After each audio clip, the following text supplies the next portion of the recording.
భారతదేశపు మహాగ్రంథాలు, కావ్యాల సంపూర్ణ సంకలనం. సబ్స్క్రైబ్ చేయండి తిలక్.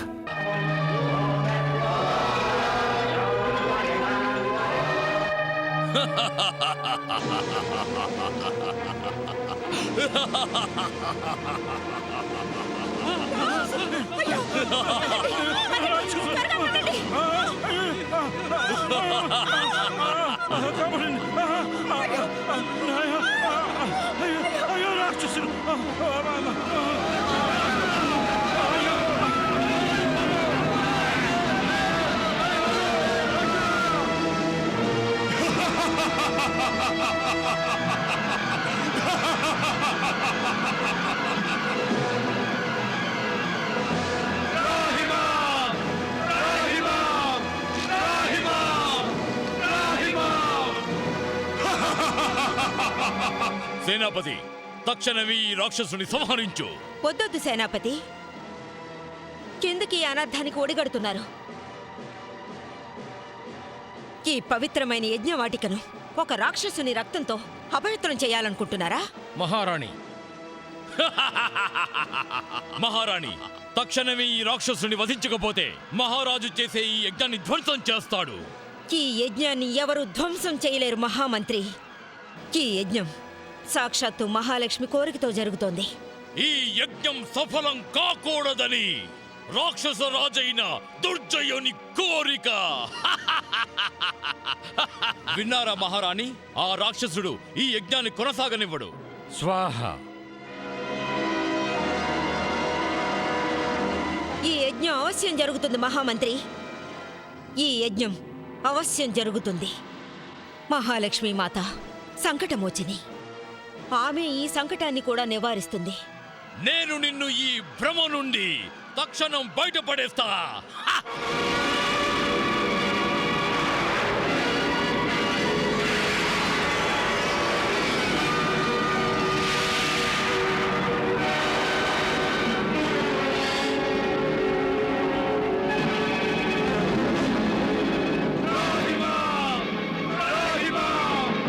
ఇప్పుడు మిమ్మల్ని ఎవరు రక్షించలేరు, రక్షించలేరు.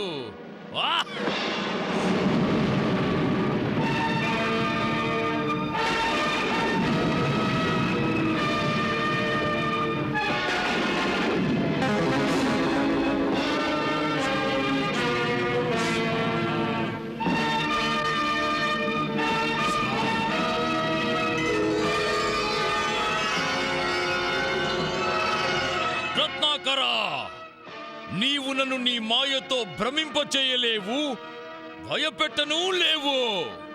నేను భయపడి పారిపోయేవాణ్ణి కాదు, అనుకున్నది చేస్తా. ఈ యజ్ఞాన్ని ధ్వంసం చేసి మరీ వెళ్తాను.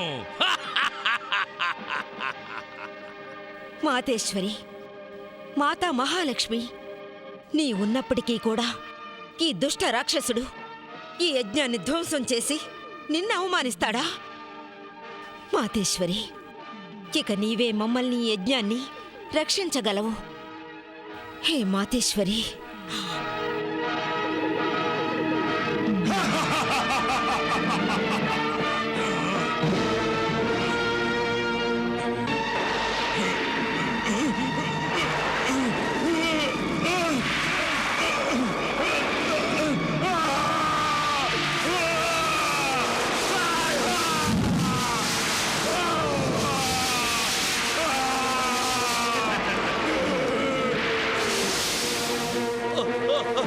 నన్ను రక్షించండి రాక్షస రాజా, నన్ను రక్షించండి.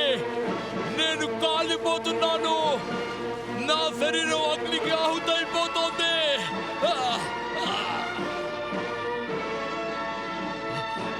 రాక్షస రాజా, నన్ను కాపాడండి రాక్షస రాజా.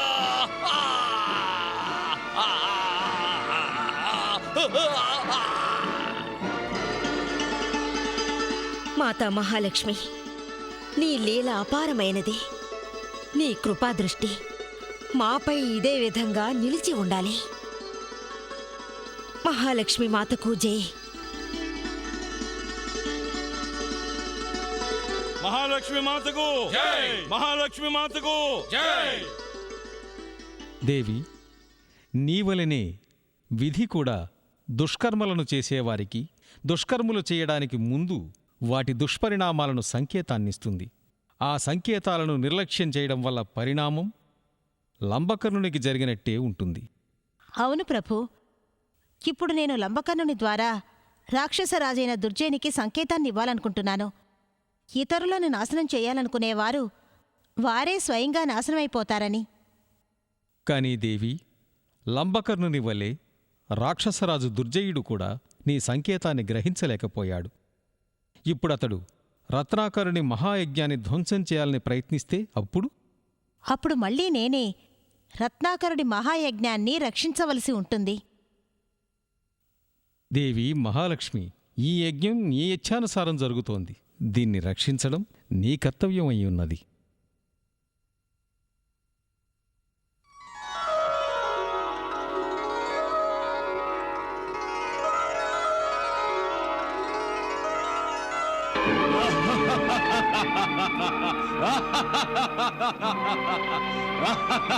ఈ పాటికి లంబకర్ణుడు రత్నాకరుడు చేసే మహాయజ్ఞాన్ని ధ్వంసం చేసి ఆ మహాయజ్ఞ వాటికను శ్మశాన వాటికగా మార్చుంటాడు.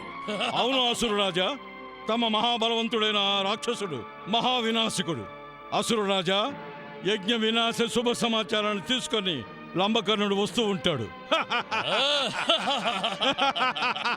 లంబకర్ణుడు వస్తాడు, అవశ్యం వస్తాడు.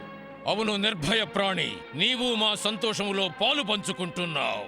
నీకు చాలా త్వరలోనే బుద్ధి వచ్చింది. నీవు మా మనసులో మాట చెప్తున్నావు. లంబకర్ణుడు వస్తాడు, లంబకర్ణుడు అవశ్యం వస్తాడని మేము సంతోషంగా ఉన్నాం, సంతోషంతో పరవశించిపోతున్నాం. అవును దుర్జయ, లంబకర్ణుడు అవశ్యం వస్తాడు. అతడు రత్నాకరుడి మహాయజ్ఞంలో భస్మం కాకుండా ఉండుంటే అతడు తన గొంతు చించుకుంటూ నన్ను కాపాడమంటూ వస్తాడు. నిర్భయ ప్రాణి, మేము నీ కూరలు పీకి వేసినా కూడా నీవింకా కాటు వేయడం మానలేదా? ఏం చేయమంటావు దుర్జయ? నా నాలుక్కి సత్యం చెప్పడమే అలవాటైపోయింది. అలాగే మహాలక్ష్మీదేవి కృపతోటి నా నోటి నుంచి ఏం వెలువడినా అది సత్యమైపోతుంది. చూస్తూ ఉండు, లంబకర్ణుడు వస్తాడు, కాపాడమంటూ వస్తాడు. రాక్షస రాజా, నన్ను కాపాడండి, నన్ను కాపాడండి, నన్ను కాపాడండి. రాక్షస రాజా, నన్ను కాపాడండి, నన్ను కాపాడండి, నన్ను కాపాడండి. రాక్షస రాజా, నన్ను కాపాడండి, నన్ను కాపాడండి. రాక్షస రాజా. చూడు దుర్జయ, నీ దగ్గర ఉన్న అందరికంటే బలవంతుడైన రాక్షసుడు వచ్చాడు. నన్ను రక్షించండి రాక్షస రాజా, నాకు ఈ యాతన నుండి విముక్తి కలిగించండి. నా శరీరంలోని అణువు నరకలోక జ్వాలల వంటి జ్వాలలతో మండిపోతున్నది. అసురేశ్వర, నన్ను రక్షించు, నన్ను రక్షించు. అసురేశ్వర, నన్ను రక్షించు, నన్ను రక్షించు. నీకు ఈ దుర్దశ కల్పించిన వారెవరు? నేను ఆ మహాయజ్ఞాన్ని ధ్వంసం చేయడానికి ప్రయత్నించాను. కానీ ఎప్పుడైతే నా పాదం ఆ యజ్ఞగుండాన్ని తాకిందో నా శరీరంలోకి అగ్ని ప్రవేశించింది. నాగుపాము కాటు వేసినట్లు ఆ విషయం నరనరాలకు ఎక్కినట్లున్నది.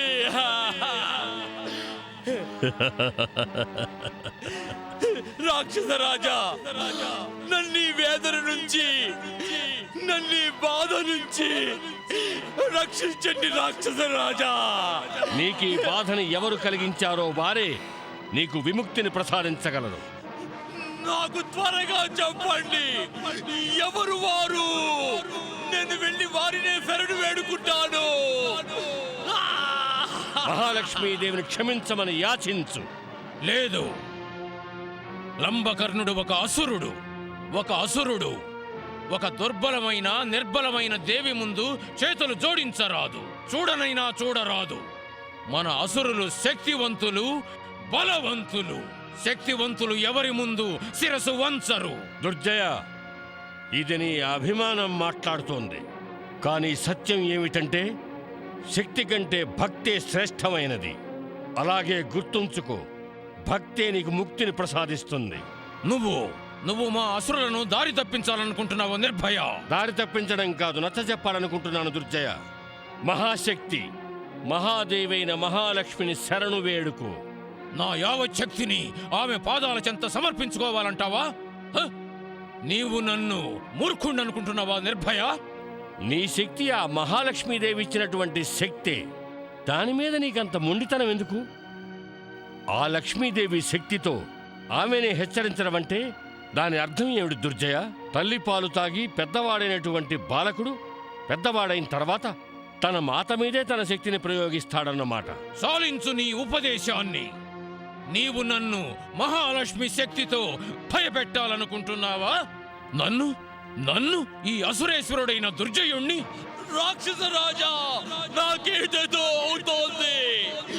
నేను మరణిస్తున్నాను. నన్ను రక్షించండి, రాక్షస రాజా.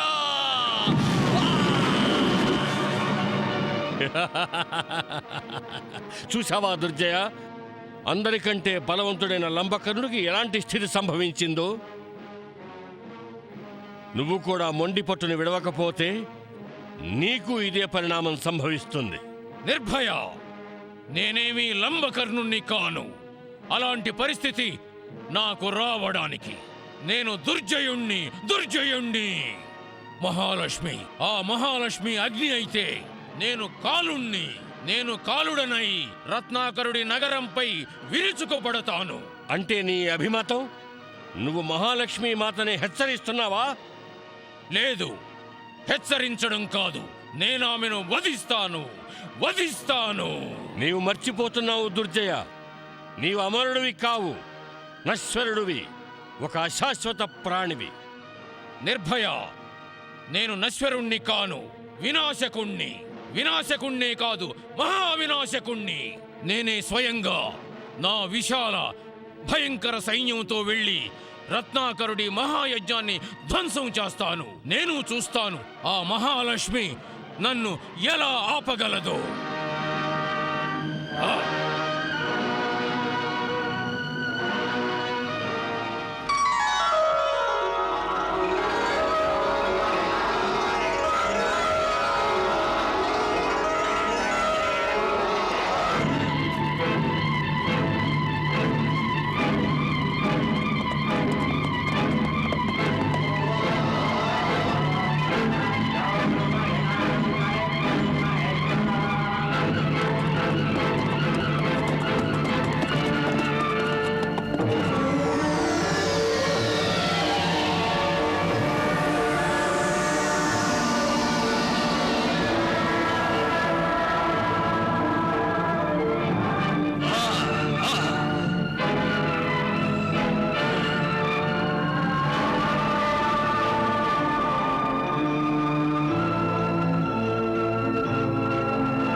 రాక్షసరాజా, వనమున ఈ సుందరి ఎక్కడి నుంచి వచ్చినది? అది ఒంటరిగా. ఓ సుందరి, ఎవరు నీవు? ఈ వనంలో నీవేం చేస్తున్నావు? నేను నిన్ను కలవడానికే వచ్చాను. భళా మహారాజా, భళా.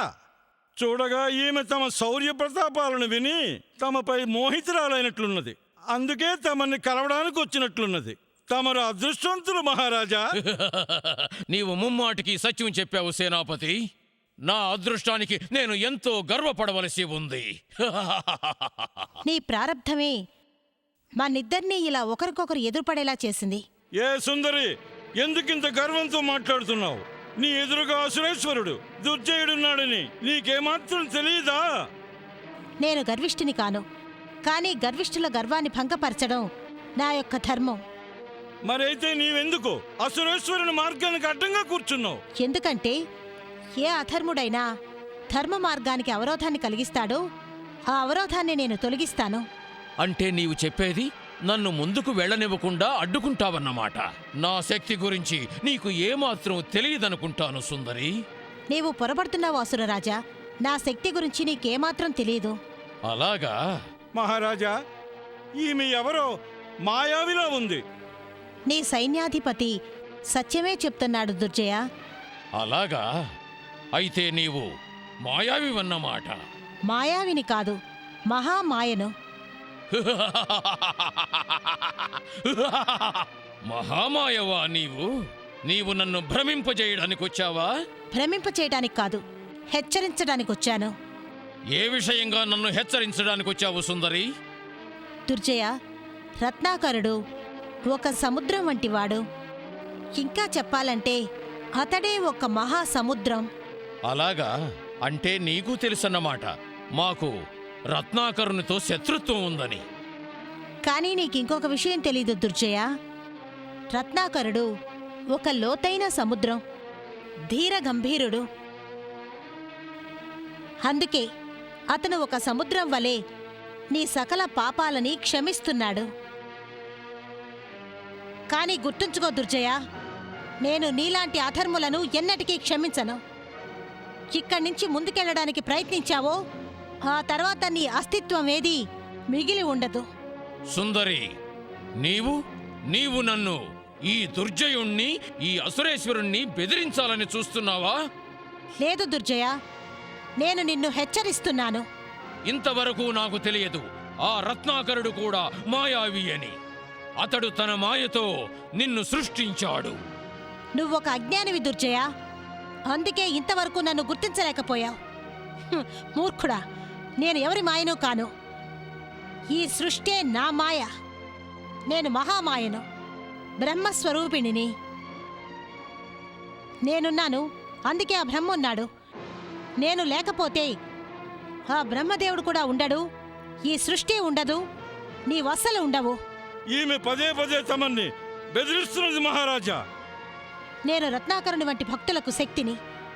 అందుకనే దుర్జయ, నేను నిన్ను ఆదేశిస్తున్నాను.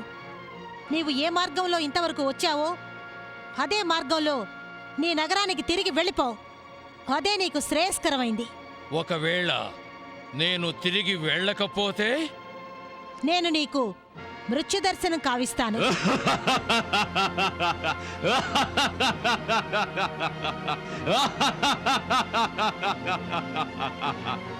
దుర్జయుడిపై మృత్యువు విజయం సాధిస్తుందా?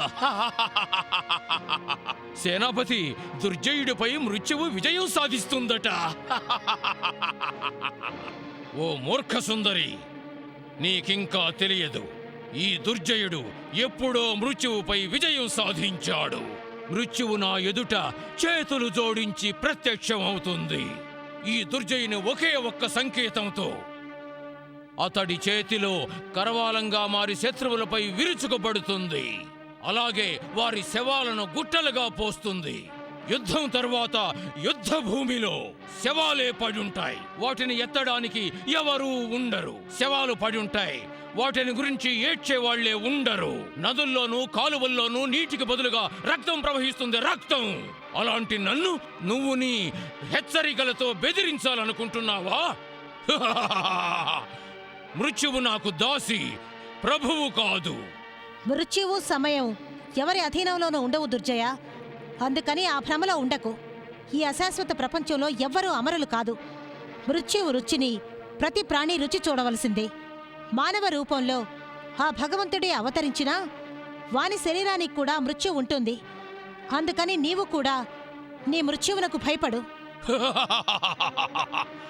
దుర్జయుడు ఎవడికి భయపడాడు. ఎందుకంటే దుర్జయుడు జన్మించింది ఇతరుల్ని భయపెట్టడం కోసమే.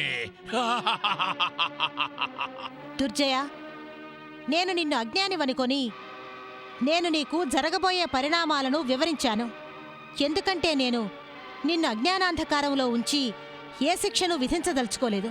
సేనాపతి, ఈ సుందరి నన్ను శిక్షిస్తుందట. ఈ సుందరి నన్ను శిక్షిస్తుందట.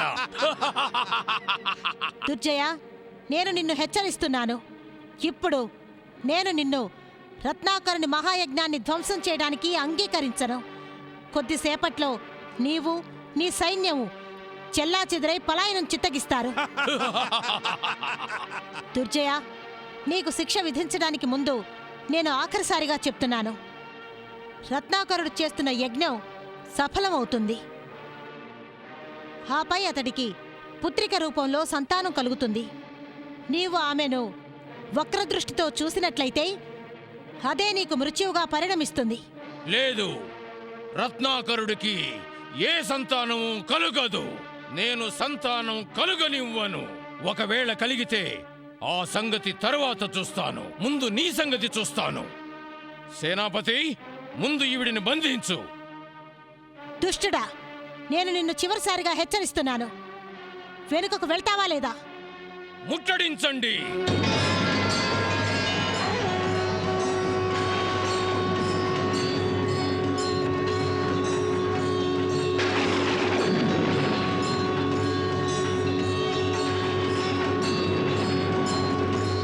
దురాత్మ దుర్జయ, ఏ రత్నాకరుడు మహారాణి విజయుల్ని ద్వేషిస్తున్నావో వారి సంతాన ప్రాప్తి కోసం జరపబడుతున్న మహాయజ్ఞాన్ని నీవు ధ్వంసం చేయాలని చూస్తున్నావో అదే రత్నాకరుడు మహారాణి విజయ నీ మృత్యువుకి జన్మనివ్వబోతున్నారు.